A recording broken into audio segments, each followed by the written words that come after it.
What is going on, everyone? Welcome into Big Time Football Talk. So I wanted to talk about last night's national championship game between Georgia and Alabama.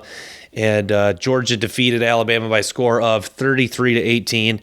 And, the bottom line for me was I was just happy to see a good game. That is all I wanted, because the semifinals were not very close. Georgia rolled over Michigan, and then, Alabama had no problem with Cincinnati. So I was just so happy to see a close game. I'm happy for Chris Fowler because he really enjoys and really gets into the close games, and he likes getting hyped for the big call. So I was happy for Chris Fowler, and Kirk Herbstreit was something they joked about. He could not call a close game to save his life last year, but there's someone for the Georgia Bulldogs I want to give credit, and that is Stetson Bennett, the quarterback. Came into this game 0-2 against Alabama, lost to Alabama in the regular season of 2020, and then lost a little over a month ago in the SEC championship to Alabama once again. So 0-2 against the Crimson Tide as a starter. Had a big chip on his shoulder, and really wanted to prove a lot of doubters wrong, including the own Georgia fan base. And all he did was come out, made some clutch throws, played tough, and did enough to get the Georgia Bulldogs the victory. And, Stetson Bennett is truly a story of, when you have a belief in something like he had, that he was supposed to be the Georgia quarterback, it can be very powerful, and it can help you, achieve a lot of great things in life. And that's something Stetson Bennett did. Credit to him, because he could have really given up. He came to Georgia 2017, transferred to a junior college, came back, still wasn't the starter to Jake Fromm, and then when he got his opportunity, really shined. That's what coaches will tell you all the time. If you're buried on the depth chart, with injuries, suspensions, whatever, you get your chance, you really got to shine. You really got to take advantage of it. And that's something Stetson Bennett did. A lot of people were calling for J.T. Daniels, myself included. And he just came and did what needed to be done. Played a good football game against Michigan, and then, did enough last night. But credit to Stetson Bennett for his play. And, that was huge. And I was talk about a loaded roster. This Georgia defense could be talked about as one of the all-time great defenses we've seen in recent years. 2015 Alabama really sticks out. 0-1 Miami, if you want to go back a little further in the BCS era. But Georgia, it's funny. My dad and I had this conversation over a year ago. If you look, Georgia, they're recruiting, like I look at 2020, Kaylee Ringo is a guy that really stands out because he had the interception that sealed it. If you look at their recruiting in 2020, it was the number one class in America. And in 2019, it was right up there. I think it was either 1 or 2. So if you look at their recruiting the last 2-3 years, it's really been on par with Bama, arguably better. I'm not really sure when you total it up by 24/7. That's who I really go to. By 24/7, Georgia may have had the higher composite score ranking if you total all the numbers up. But bottom line is they've recruited very well, and they've brought in a lot of top talent, and there's a lot of great players right in the home state of Georgia, and that's something they've done. Ringo was a guy that was from Arizona, obviously still getting the guys from out of state as well, like Brock Bowers, the freshman tight end that had a big touchdown last night. But I credit Alabama too in this game. I thought, Bryce Young didn't have his best night, but he was getting pressured, and he did a whole lot to, get him the lead, get him into scoring position. It was really tough when Jamison Williams went down with the injury, but I don't use that as an excuse for Alabama, because Alabama has, a lot of talented receivers, even though they were young and their inexperience showed. It was too bad that Ja'Cory Brooks didn't come in with that one-handed catch. I say one-handed because for some reason he just put one hand out there.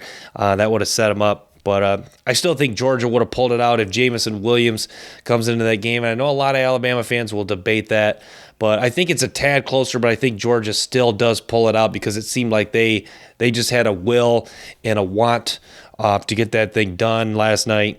But I think it's a tad closer. But I think Georgia would have still prevailed. But it was a little tougher on the Crimson Tide. But, Georgia was without some guys. They've had Adam Anderson out for a bit as well. But, Yeah, it was so much hitting in this game, and that's something I love to see, just a hard-hitting, physical football game.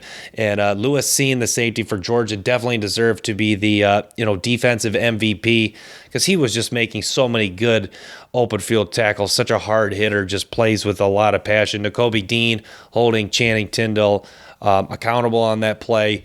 Dean made a lot of great plays at the linebacker position, and he's done all throughout his career, and especially this season. That's why he's going to be a first-round pick in the 2022 NFL Draft. And for Bama, the future is still bright for this young team. Bryce Young will be back. Will Anderson, who's just a freak of nature, over 30 tackles for loss, which is I didn't even realize it was that high. He is just something else. Likely could be the first overall pick in next year's draft, and I don't exaggerate. And that's not me exaggerating at all. That is, being very realistic. He is that type of talent.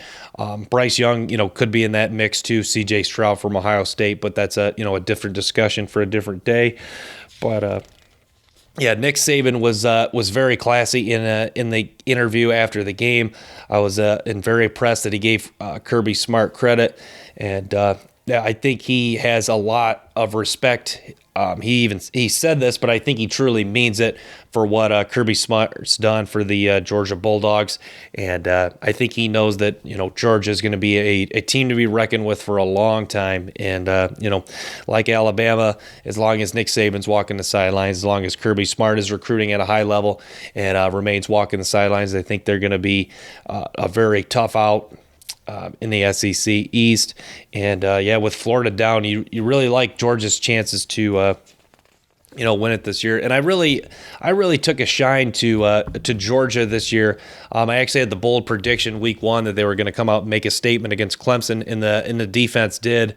And I thought they had a chance to be pretty good. I did not think the defense would play like this, but it's one of those things. Joel Klatt and Colin Cowherd, touchdown today, and I have no problem, relaying their point about, some years, like the LSUs and the Georgia. Bama's always consistent, like Colin Cowherd said, but some years you'll get a higher wave of talent. And I think with the 19, or you add the 18 recruiting class guys that were seniors, like Devontae Wyatt, I believe, Carter, and then you add the 19 class with guys like Lewis Cine, Nakobe Dean, and then you take the 2020 class with Ringo, and you can just combine all this top talent that stays. You got some seniors, juniors, good leaders, and it leads to a top-notch defense that gets it done in the national championship, gets over the hump, finally defeats Alabama, slaying the dragon, if you will, and Georgia gets their first national championship in 41 years.